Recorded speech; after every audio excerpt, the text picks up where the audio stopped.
Migraine is a disabling headache disorder which affects about 12.5% of the population in Hong Kong. Today, we are very honored to have Dr. Andrew Blumenfeld, a U.S. headache specialist, to share with us his views on the treatment of migraine. It's very important to educate patients about what's happening in the brain during the course of the migraine. And the brain tissue that is involved in the attack becomes sensitized, which means it can fire into migraine more and more easily every time they have an attack. So the point about these alternative treatments is that if they're not getting success with them, that they shouldn't delay and they should seek out medical attention to see if they would qualify to get the newer treatments. So Dr. Fong, if you're seeing a patient who is resistant to starting the newer treatments, they're delaying, what techniques do you use to encourage them to start? First of all, I would need to talk to the patient that if they left the migraine untreated or keep it recurrent at regular intervals, it's going to be more and more frequent and more severe, so making it more difficult to control. And with appropriate, effective preventive treatment, it will be able for us to change the condition from a chronic migraine to an episodic migraine, and then later on going into remission. Correct, yeah. Yeah, so one of the main risk factors for transformation from a low frequency of migraine to a high frequency of migraine is this delay in treatment. So I think the key message is migraine today brings on migraine tomorrow. So we all know that preventive treatment is the mainstay of treatment in migraine, and a lot of patients are not aware that there is such effective treatment available. So what might be the best way to convey this information to the public? I think that it's quite hard to conceptualize that you would take a medicine every day or have a medicine in your system for months on end to stop the headache coming, as opposed to thinking about taking something like an analgesic when the headache happens. That's more logical.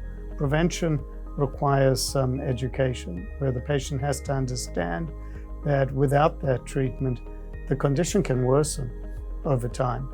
And a lot of the over-the-counter medicines can aggravate the problem. How do you educate them to start prevention? How do you encourage that? For my patients, it's actually quite time-consuming to educate them the importance and the concept of preventive therapy.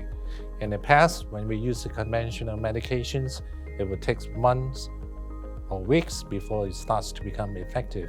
And a lot of people just stop because they are starting to have side effects before they see any benefits. But I think with the introduction of the CGRP antibodies, a lot of people are starting to accept the concept of preventive treatment. And once it becomes successful, they are more willing to adhere to the preventive concept.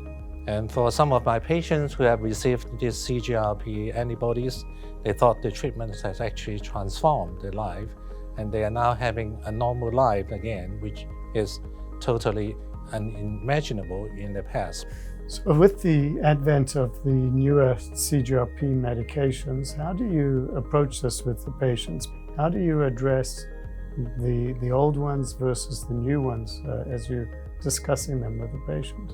And of course, one of the major drawbacks of old treatment is side effects, and also it takes a long time for it to start to work. So, but the new treatment obviously is much better, but also much more costly. So we have to provide everything to the patient and allow them to choose and to make a decision together. Right. It's interesting because those older medicines were not really designed for migraine.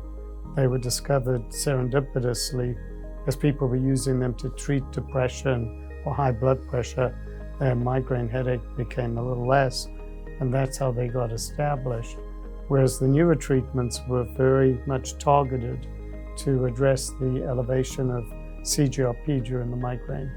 And so they're much more specific, much more effective because of that, but they do cost more money.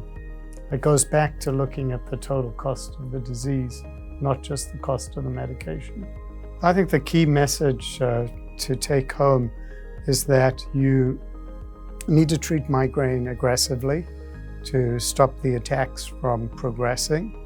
I think with the advance of the CGRP antibody treatment, it's going to transform the treatment of migraine and avoid progression from episodic migraine to chronic migraine.